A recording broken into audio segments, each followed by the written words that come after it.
Hello बच्चों, good morning all of you.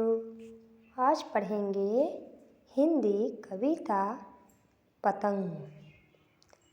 Sir sir sir sir उड़ी पतंग, चिड़िया हुई देखकर तंग। बिना पंख के उड़ती कैसे, बिना पूँछ के मुड़ती कैसे। चोंच बिना यह कैसे खाती, बेचारी कुछ बोल न पाती। एक बार फिर से रिपीट करते हैं। सर सर सर सर उड़ी पतंग, चिड़िया हुई देखकर तंग। बिना पंख के उड़ती कैसे, बिना पूँछ के मुड़ती कैसे। चोंच बिना यह कैसे खाती, बेचारी कुछ बोल न पाती। वीडियो अच्छी लगे तो लाइक एंड सब्सक्राइब करें। बाय बाय बच्चों।